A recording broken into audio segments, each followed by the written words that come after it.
Today we're talking about one of G.I. Joe's first major sub-teams, which kicked off an era of sub-teams that extended well into the 1990s. The line got progressively outlandish and more extreme with an infusion of neons and bright colors and more space aliens and dinosaurs and future warriors, which was largely a departure from G.I. Joe's military semi-realism roots. Where this team was at the forefront of this pivot, it was also a team that turned away many collectors. You guessed it, today is all about Battleforce 2000. Hasbro calls them, quote, the walking, breathing proving grounds for tomorrow's battlefield technology, totally trained specialists entrusted with one-of-a-kind, state-of-the-art prototypes. Their mission to support G.I. Joe and field experimental equipment under battlefield conditions. Based on early concept art and sketch work, the team was originally to be called the Future Force, which makes sense since they still operate out of the Future Fortress. Spawned by Steve Reese, Hasbro's senior director, who perhaps was a Transformers Combiners fan, brought the concept for the line. The initial concept was that you'd take a part off and attach it to the dedicated base. Marketing couldn't figure out if each figure would come with a base or the base would be separate, and so, coupled with a tight budget, meant that first idea was a no-go. Figure designer Guy Cassiday's directive instead was to make vehicles that were 2-in-1. So we got 2-in-1 vehicles, drivers carded and sold separately, but that all came together to form their fortress in, well, a rather disappointing way. More on that in a moment. So who is this team? Well, it comprised of Avalanche, Blaster, Blocker, Maverick, Knockdown, Dodger, and later DJ.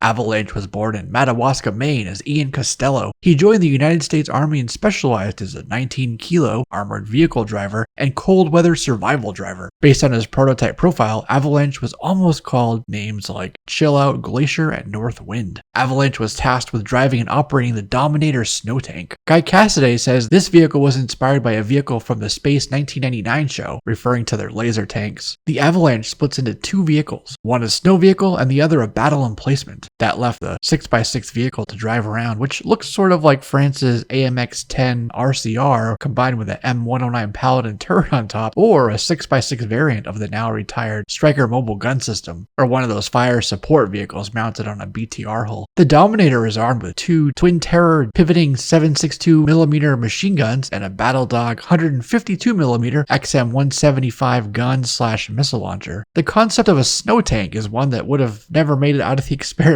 phase. As a snow tank, the Dominator would be incredibly heavy, and so to put all that weight on 4 contact points with snow and ice, even with fat skis, would not be good. In fact, this was tried by the Soviet Union during the Winter War. The vehicles as armored ski sleds called infantry tanks sunk in the snow, got stuck, and ended up being way more trouble and more deadly than they're worth. I guess if it does get stuck though, the Dominator can split off and have an emplacement set allowing for it to be endefilated. When separate, you have the plasma self-propelled gun and the ski attack vehicle, which some catalogs call the snow-melting ski attack vehicle. Brian Davis, codenamed Blaster, hails from Panama City, Florida. It was there on the panhandle of Florida that teenage Brian made his own hovercrafts. After joining the US Army and passing through basic and AIT, Brian was able to leverage that experience when he became the driver of the Vindicator. He's most likely an 88-kilo or watercraft operator with a secondary MOS of 25P, microwave technician. Later he added 153 Alpha, which is a rotary wing aviator. The Vindicator is the Battleforce 2000 hovercraft vehicle, but not the only one in use by the larger G.I. Joe team. The main body of the Vindicator is an advanced hovercraft, while the secondary vehicle was described as an armed low-attack vehicle. That second vehicle has ECM or electronic countermeasure deflection screens, a fire control image transmitter, and 4 Whistler laser-guided hex-finned missiles. The hovercraft has a pivoting titanium fin yaw-controlled rotor and 2 lift-off titanium fin lifting hover rotors, and is armed with a pair of side-mounted, vertically pivoting 5.56 Mike machine guns toward the aft tail assembly, and a pair of pivoting anti-armor gun systems mounted to the hull forward of the ducted fans and just flanking the cockpit. Like others in the line, we don't see much in the real world with one-to-one design translation other than, say, there was the 1950s Hiller X-18 experimental cargo transport and then Bell's X-22, both of which used tilt-rotor ducted fans for lift and thrust. Those led to Bell's XV-15 and eventually the V-22 Osprey. Doak Aircraft built the VZ-4 in the 1960s after contracting with the US Army to build small VTOL craft. Other notable designs include the 44-foot GE Ryan XB-5A Vertifan and the 25-foot Vanguard Omniplane, whose fans are embedded in the wings, just like the Vindicator. Then there's the Navy's LCAC, the Landing Craft Air Cushion, although that's closer to Joe's Killer Whale than the Vindicator. Those are set to be replaced by the SSC hovercraft, meaning Ship to Shore Connector. These are deployed from amphibious assault ships like the USS Wasp and help with OMFTS from over-the-horizon distances. That's operational maneuvers from the sea. Russia's version is the massive Bison-class Zuber hovercraft. Prior to that was a massive Lund-class, or as NATO designates it, Utka-class Akronoplan ground effect vehicle. With its 8 turbofans, the ground effect warship could skim the surface of the water just 16 feet off the deck at 340 miles per hour. Based on this CIA document you can see right here, they expected WIGs, or winging ground effect vehicles, R&D to culminate in the mid-1990s. There was the Orlan-class amphibious assault vehicle that Herb Drimpy actually drew in Special Missions 20, and the Utka-class WIG, which was a tactical strike and coastal defense vehicle that carried SN-22 anti-ship cruise missiles. Orlan was the size of a B-52, while the Utka was a bit larger than a Boeing 747. Next on the team is a Bostonian named David McCarthy. David drove a taxi in Boston, and after numerous robberies, roadside bursts, and a near-fatal crash, he joined the U.S. Army. He specialized as mechanized recon with a secondary MOS of Special Services. He became a test driver at Aberdeen Proving Ground and qualified on nearly every vehicle in the Army inventory and half a dozen prototypes. I guess that would include the new, I swear it's not a tank, but it's kind of a light tank, M10 Booker combat vehicle. And now with the U.S. Army, he took on the codename Blocker. He's an 11 Delta, or Army Armor Recon Specialist, though his file card lists it as Mechanized Recon. His second MOS is listed as Special Services, which is generally reserved for entertainment, though I don't really see anything on his file card that would make him entertaining. No balloon animals or singing or anything like that. Blocker drove the 4-wheel drive Eliminator vehicle. The Eliminator was a 4-wheel drive utility truck that could also split into 2 parts. One the Jeep, lowercase, and the second a tactical ground station that could also become a manned laser cannon. It boasts remotely operated twin 20 mic repeating autoload cannons, a pair of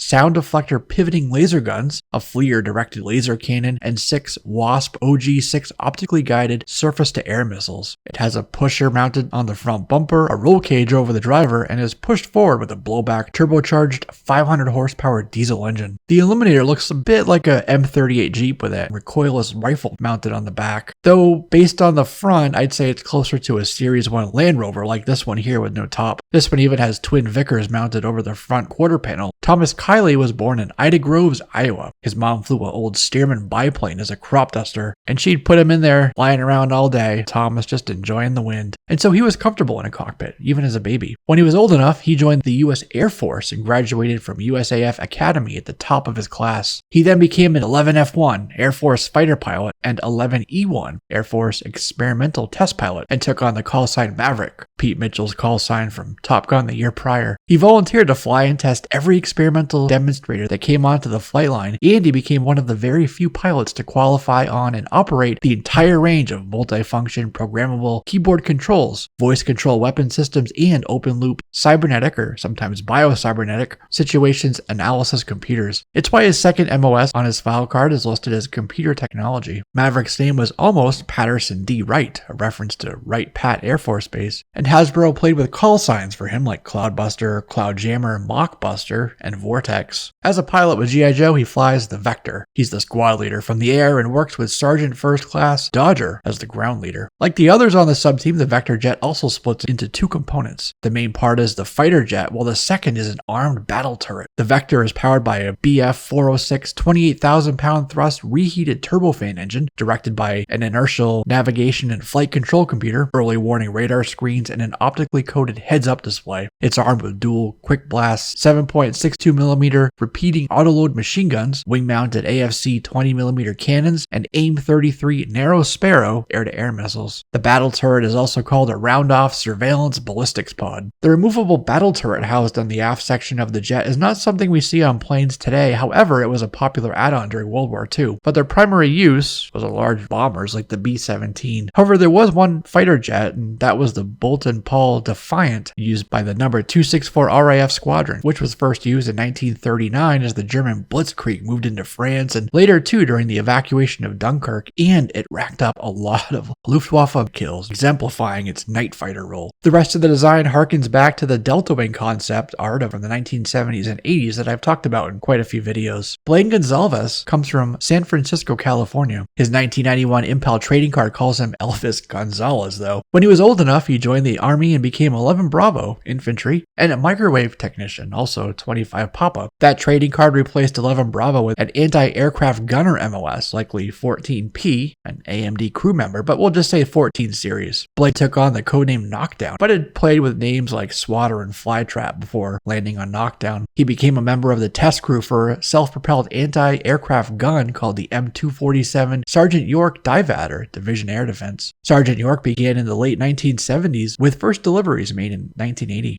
It used an M48A5 chassis, which is the venerable Patton tank. One prototype used twin 40 Mike L70 Bofors guns, while another used dual 35mm KDA Oerlikon guns. Though those proved to be ill-fated, the need for self-propelled AGDS or air-ground defense systems remained. And he also worked on 2 other secret projects at Aberdeen Proving Grounds. Speaking of a need remaining, Knockdown was then tapped for the G.I. Joe Battleforce 2000 team and tasked with driving the Skysweeper anti-aircraft tank. This too would split into 2 systems.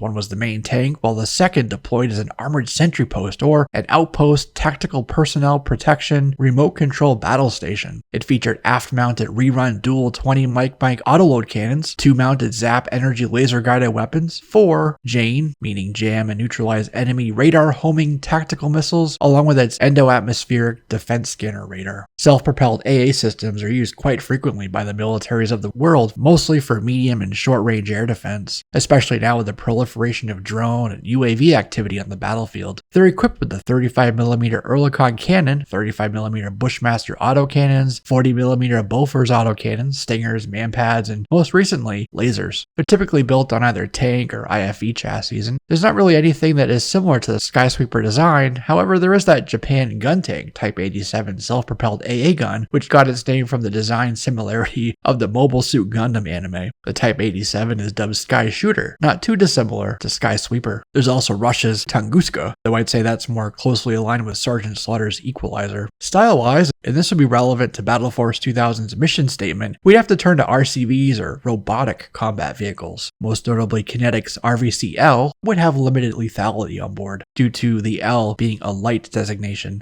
The team leader here is led by squad leader Corporal Hicks of the Colonial Marines of 2nd Battalion Bravo Team. No wait, that's not right. It was Richard Renwick of South Bend, Indiana. He too joined the United States Army and specialized as 91 series. I say that because he's listed as an armored vehicle maintainer, but each vehicle has their own specialist. For example, 91 Kilo is for M18 Abrams, 91M is for the Bradley, 91S are Striker maintainers, and so on and so forth. He's also a specialist in electronics maintenance, so 94 Whiskey. Dodger has been driving AFVs for a long time, cutting up mud in half-tracks, even before IFVs and AFVs were a thing. Dodger is an expert in the latest tech and visual aids. In fact, he could drive using just a FLIR or thermal screen or night vision, but prefers to stick his head out, feeling the wind in his face and steer around on guts and instinct. With G.I. Joe, Dodger became the driver for the Marauder. Designer Guy Cassidy loves vehicles and cars, and he thinks he took the name from the Mercury Marauder, something he said in an interview with the 3djoes.com website. In the UK, the Marauder was a motorcycle tank hybrid vehicle. This was an armored and armed motorcycle, in catalogs referred to as a 2-man road-tearing motorcycle, along with a non-clogging fully amphibious track unit that's been called a radar-guided laser tank. It came with a pair of Tank Smasher OG-17 optical-aimed infrared homing missiles, a big-bore, fully integrated 25mm anti-armor cannon, direct-fire kinetic energy gun platform, and 2 front-mounted Bushmaster 25mm coaxial cannons. There's nothing really as far as real-world comparison, but we could say if Batman got a hold of NSU Kettengrad and sent them to Wayne Enterprises to work on, we might see something like the Marauder. Thomas Rossi III, aka DJ, was a later addition to the team, released in 1989. He hails from Boston, where he was the hottest, baddest disc jockey in Boston.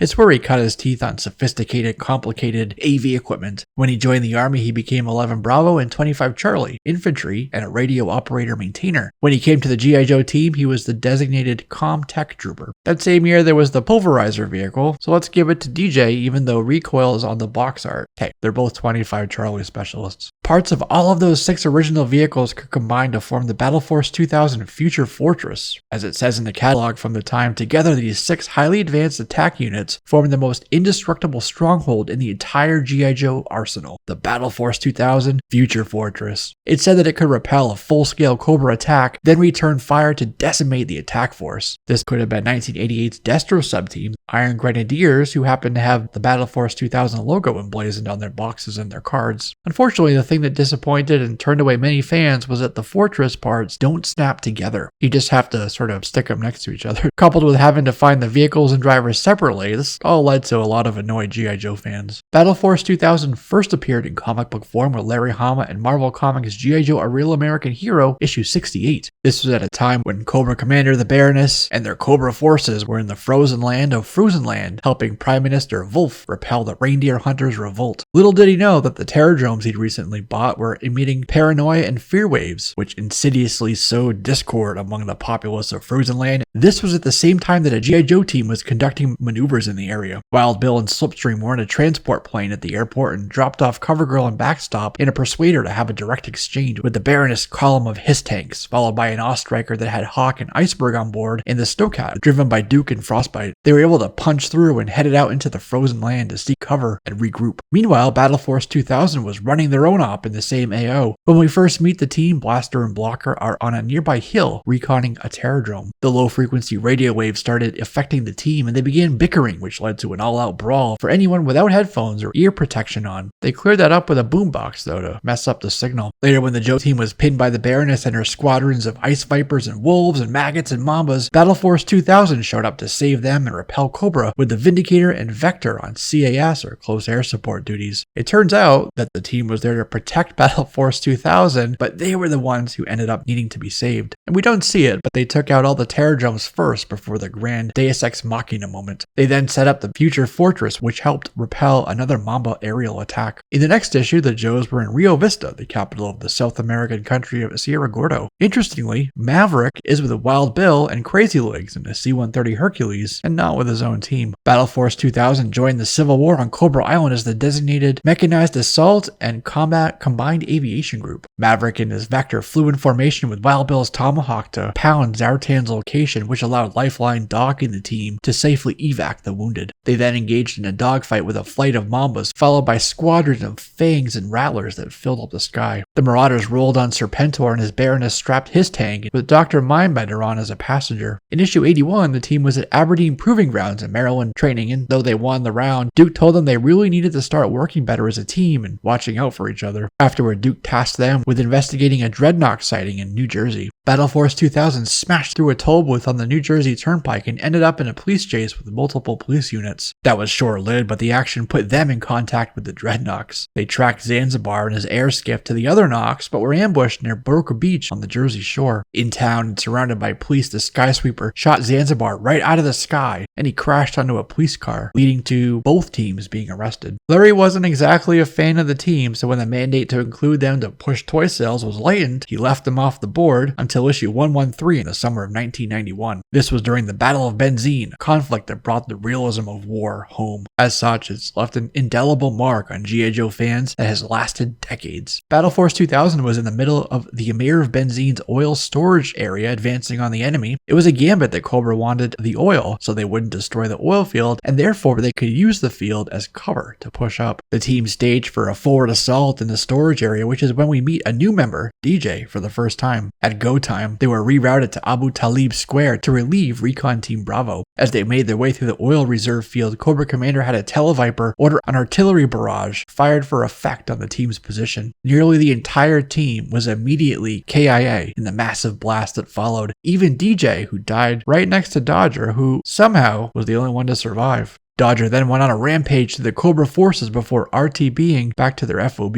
Funny enough, issue 118 has a couple printed letters thanking Marvel for killing off most of the team. In issue 145, Stalker and Rock and Roll were at Arlington National Cemetery, where they were listed as deceased. In issue 201, an engineer at the Fort Wadsworth base saw a plaque to honor the Joes who were killed in action hanging on the wall. Avalanche was listed along with Breaker Dot, Quick Hit, Cool Breeze, Thunder, and Crazy Legs. Issue 263 was a special issue commemorating commemorating the fallen. Duke and Roadblock were at Arlington National Cemetery to pay their respects, and they stopped by the graves of Battleforce 2000. Back at the pit, the team listened to roll call at a ceremony to honor those fallen Joes, starting with Airborne and Avalanche. In the Untold Tale in issue 278, the Joes had Snowcats and a Dominator, so at least one of the vehicles survived, though the team didn't. They were back in Fruzenland, which connects it back to their first appearance. This carried over to Devil's Due Publishing in G.I. Joe issue 26 in 2004, where they were again referenced in the Arlington National Cemetery ceremony. Battleforce 2000 did also show up in IDW's The Transformers vs. G.I. Joe continuity in 2015 as they plowed over Cobra Troopers and attacked Shockwave and Soundwave. And due to the timing of the release, the team only showed up in comic book form in animated commercials and as toys. Avalanche's action figure released on a single card in 1987 and then with Blaster in 1988. He came with a P480 Sub-Zero stun gun and his microphone. Dodger's 87 release gave him the ultrasonic photon rifle, and he came with Knockdown in 88. Another Dodger was released as part of the Sonic Fighters line in 1990. He went from driving the Marauder to being a heavy ordnance operator, and his MOS changed to laser demolitions. He was now rated to fire squad automatic weapons, a long-range thermal intensifying general-purpose laser weapon, and a short-burst laser pistol, becoming a qualified sharpshooter with these armaments. Blocker's 87 figure came with an XL-13 light refraction submachine gun, and his 88 release was carded with Maverick. DJ was released in 89 with a red laser rifle. DJ had another release in 93 as part of the Arctic Commandos mail order set. The original 6 Battleforce 2000 figures were released individually on their own cards. In England, for Action Force, Battleforce 2000 were blended into the main line without any distinguishing markings and still sold individually. For example, Maverick is just listed as a jet fighter pilot with no reference to the Vector like on the US card. Maverick's mold, though, was sent to Brazil, where he was made into biomassa of the Eco Warriors. And then Fun School called the team Force 2000. In 2017, the G.I. Joe Collectors Club announced a reissue of the team in the form of the Force of Battle 2000 set.